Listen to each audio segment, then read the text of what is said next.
Assalamualaikum warahmatullahi wabarakatuh.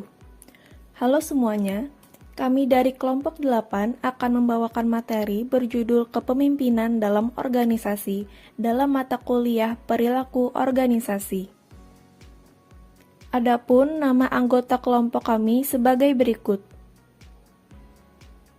Mari kita simak materi berikut ini. Definisi kepemimpinan.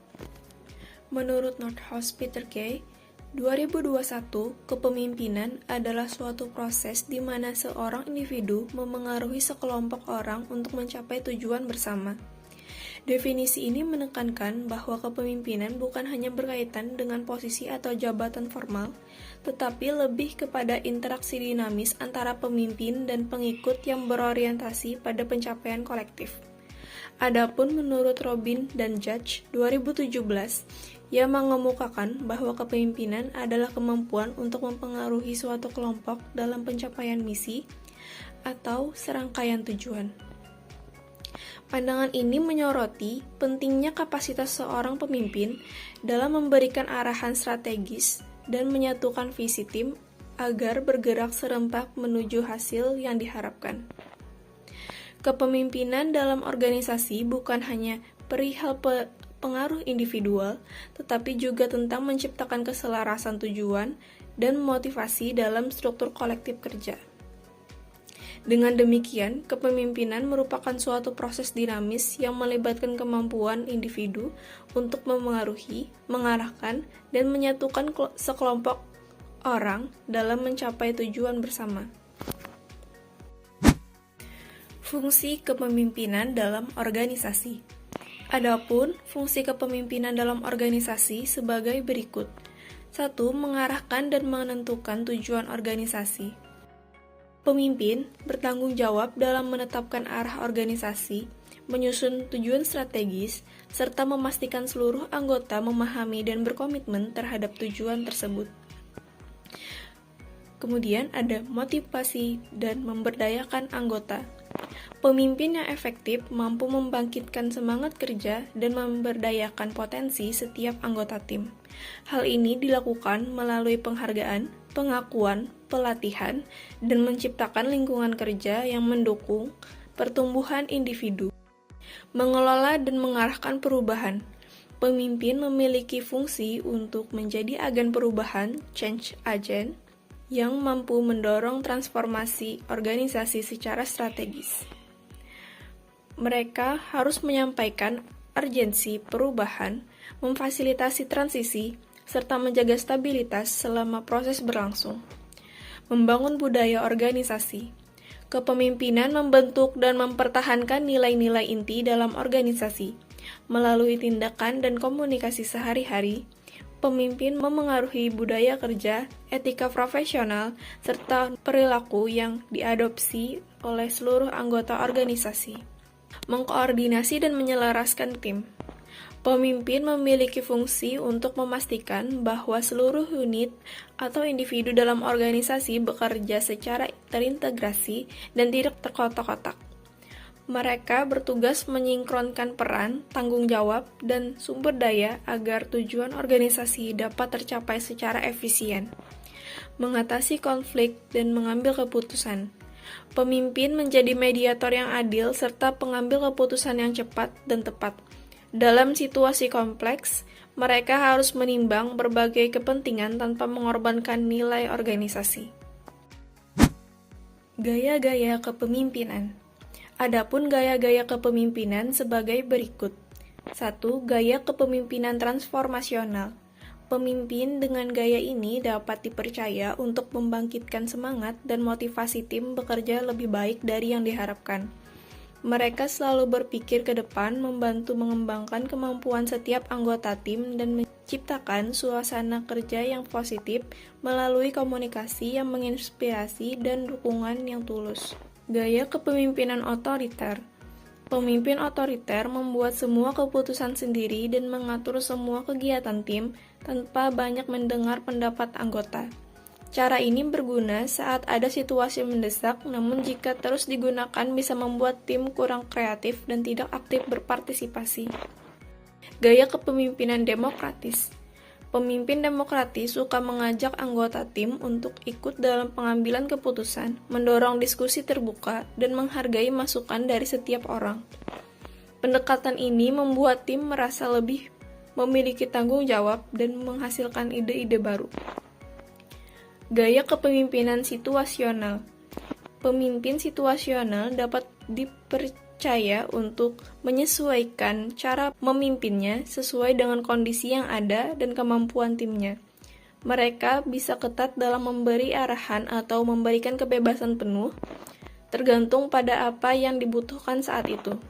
Gaya kepemimpinan transaksional. Gaya ini bekerja seperti sistem tukar-menukar yang jelas antara pemimpin dan tim. Ada penghargaan untuk yang berhasil dan konsekuensi untuk yang tidak memenuhi target. Pemimpin transaksional menekankan aturan rutinitas dan efisiensi dalam bekerja. Gaya kepemimpinan karismatik. Pemimpin karismatik menggunakan daya tarik personalnya, rasa percaya diri, dan kemampuan komunikasi yang baik untuk mempengaruhi orang lain. Mereka membangun kesetiaan tim melalui pesona dan keyakinan yang kuat, sehingga menjadi sumber inspirasi. Gaya kepemimpinan laissez-faire.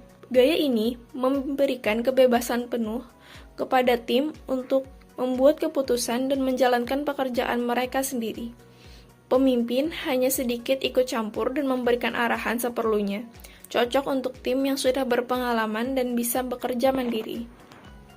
Gaya kepemimpinan visioner. Pemimpin visioner selalu memikirkan masa depan dan memiliki gambaran jelas tentang tujuan jangka panjang. Mereka dapat dipercaya menyampaikan visi tersebut dan mengajak tim untuk berjalan menuju arah yang sama. Gaya ini sangat berguna saat menghadapi perubahan besar dalam organisasi. Karakteristik pemimpin efektif. Ada 7 karakteristik yang menjadi benang merah seorang pemimpin dalam organisasi. Yang pertama adalah visioner. Pemimpin yang visioner berarti memiliki pandangan yang jelas tentang tujuan organisasi. Hal ini karena pemimpin yang memiliki visi dan tujuan yang jelas dapat menginspirasi kepada tim untuk bekerja lebih efisien dan lebih fokus dalam mencapai tujuan bersama. Selain itu, pemimpin yang memiliki tujuan yang jelas juga dapat memberikan arahan yang tepat dalam mengambil keputusan, sehingga memudahkan tim dalam mencapai target yang telah ditetapkan. Dalam situasi yang kurang kondusif, pemimpin yang memiliki tujuan yang jelas dapat memberikan stabilitas dan memberikan kepercayaan pada tim. Memotivasi. Seorang pemimpin yang memiliki motivasi tinggi dapat meningkatkan produktivitasnya, memperkuat keterikatan karyawan terhadap perusahaan yang akan berujung pada hasil yang lebih baik memuaskan secara keseluruhan. Pemimpin yang kompeten dalam memotivasi, memahami kebutuhan individu, dan menggunakan berbagai strategi untuk memotivasi karyawan, seperti memberikan penghargaan, memberikan feedback positif dan konstruktif, sampai memberikan peluang untuk berkembang. Memiliki cara mencapai tujuan. Mengetahui cara-cara untuk mencapai tujuan organisasi merupakan karakteristik penting dari seorang pemimpin. Ia membantu tim untuk merencanakan dan mengelola proyek dengan efektif. Seorang pemimpin yang mampu menguraikan dan membagikan strategi yang jelas dan terukur dapat membantu tim memahami tujuan jangka panjang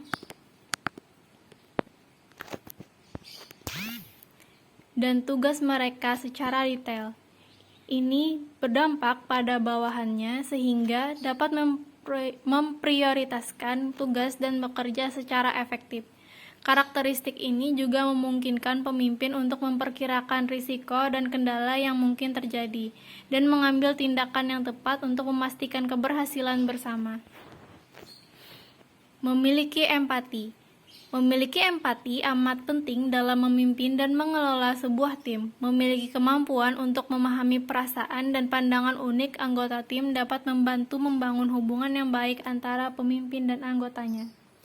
Dengan memiliki empati, seorang pemimpin dapat mengetahui kebutuhan dan keinginan para anggota tim. Ini dapat memberikan dukungan yang dibutuhkan untuk mencapai tujuan bersama. Hal ini juga membantu meningkatkan kepercayaan, motivasi, dan kinerja anggota tim secara keseluruhan. Kreatif. Sebagai seorang pemimpin, memiliki kreativitas yang tinggi menjadi modal utama dalam menghadapi tantangan dan memecahkan persoalan yang terjadi di perusahaan. Dalam lingkungan yang dinamis dan kompetitif, seorang pemimpin yang kreatif dapat mengembangkan ide dan solusi yang inovatif untuk mengatasi berbagai rintangan yang mungkin muncul. Dengan menciptakan strategi yang inovatif, seorang pemimpin kreatif dapat membawa perusahaan ke arah yang lebih baik dan progresif. Oleh karena itu, kreativitas menjadi karakteristik penting bagi seorang pemimpin yang ingin memimpin perusahaan ke masa depan yang sukses. Memahami keunikan tim. Mengetahui keunikan tim adalah salah satu karakteristik penting dari seorang pemimpin, karena ini memungkinkan pemimpin untuk mengarahkan anggota tim dengan tujuan yang jelas dan terukur, terutama jika seorang pemimpin memiliki tanggung jawab untuk memimpin beberapa tim sekaligus.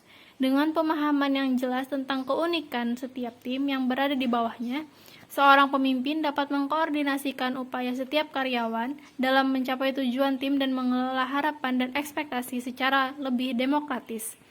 Introspeksi. Dalam memimpin, penting bagi seorang pemimpin untuk mengevaluasi diri sendiri dan mengenali kelebihan dan kekurangan diri, serta dampaknya pada orang lain. Dengan mengetahui diri sendiri, seorang pemimpin dapat memperbaiki kualitas kepemimpinannya, serta dapat memberikan pengarahan dan arahan yang lebih baik kepada anggota tim. Teori-teori kepemimpinan. Ada 3 teori yang merupakan grand teori kepemimpinan sebagai berikut.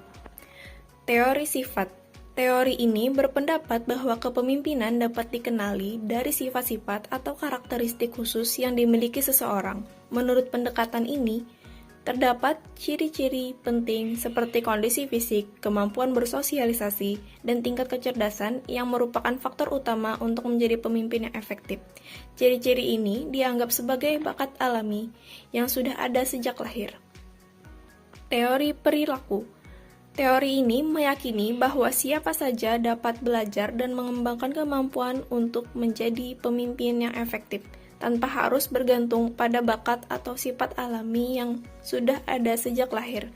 Artinya, pemimpin tidak harus terlahir dengan kemampuan memimpin, tetapi keterampilan kepemimpinan dapat dipelajari melalui pengamatan terhadap pemimpin-pemimpin sukses lainnya atau melalui pengalaman langsung. Teori lingkungan. Teori ini berpendapat bahwa kemunculan pemimpin-pemimpin besar merupakan hasil dari kombinasi waktu yang tepat, tempat yang sesuai, dan kondisi yang mendukung. Kepemimpinan menurut teori lingkungan ini menggunakan pendekatan situasional yang memberikan panduan bagaimana seharusnya memimpin dalam berbagai keadaan. Berikut merupakan peran kepemimpinan dalam organisasi. Peran kepemimpinan pertama sebagai motivator, yaitu pemimpin paham bahwa motivasi individu adalah kunci produktivitas tim lewat hubungan yang kuat, dukungan, pengakuan, dan lingkungan kerja positif. Yang kedua, peran kepemimpinan sebagai fasilitator, yaitu pemimpin dengan komunikasi terbuka, feedback positif, dan tantangan sesuai kemampuan. Pemimpin berperan sebagai fasilitator yang mendorong motivasi dan kinerja tinggi tim. Yang terakhir, peran kepemimpinan sebagai pengelola konflik, yaitu pemimpin yang bijak dalam mengelola konflik, menciptakan lingkungan produktif, dan menjadikannya peluang untuk pertumbuhan tim. Terdapat beberapa tantangan kepemimpinan di era modern, seperti perkembangan teknologi dan digitalisasi, contohnya AI dan Big Data. Selain itu, ada perubahan nilai dan budaya generasi baru, globalisasi dan keragaman, dinamika ekonomi dan ketidakpastian global, tuntutan etika dan transparansi, serta kecepatan perubahan dan kebutuhan inovasi.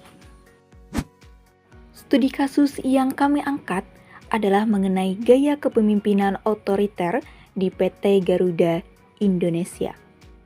Pada tahun 2018 hingga 2019, PT Garuda Indonesia menghadapi krisis besar akibat gaya kepemimpinan yang otoriter, tertutup, represif, dan minim transparansi dari Direktur Utama saat itu, Ari Ashara. Munculnya skandal penyeludupan onderdil motor, Harley Davidson, dan sepeda Brimpton dalam pesawat baru Garuda memicu sorotan tajam dari publik dan media. Dampak yang ditimbulkan dari kasus tersebut antara lain moral dan loyalitas karyawan menjadi menurun, minim ruang komunikasi, koordinasi terganggu dan operasional tidak efektif, serta citra perusahaan menjadi rusak. Insight yang dapat diambil dari kasus tersebut antara lain, pemimpin harus jadi teladan etika dan integritas. Dalam memimpin, butuh keterbukaan, partisipasi, dan budaya kolaboratif. Kontrol berlebihan tanpa transparansi tidak akan menciptakan budaya loyalitas, serta pentingnya penguatan sistem pengawasan dan tata kelola untuk menghindari penyelewengan kekuasaan. Sehingga dapat kami ambil kesimpulan, kepemimpinan merupakan proses memengaruhi sekelompok orang untuk mencapai tujuan bersama. Pemimpin yang efektif tidak hanya mengarahkan, tetapi juga memotivasi, memfasilitasi kerja tim, dan mengelola konflik secara bijak. Gaya kepemimpinan yang diterapkan harus disesuaikan dengan situasi dan kondisi organisasi. Di era modern, pemimpin dituntut untuk adaptif, transparan, dan beretika. Studi kasus PT Garuda Indonesia menunjukkan bahwa kepemimpinan otoriter tanpa transparansi dapat berdampak negatif terhadap moral karyawan dan citra perusahaan. Oleh karena itu, diperlukan kepemimpinan yang menjunjung integritas, partisipasi, dan tata kelola yang baik.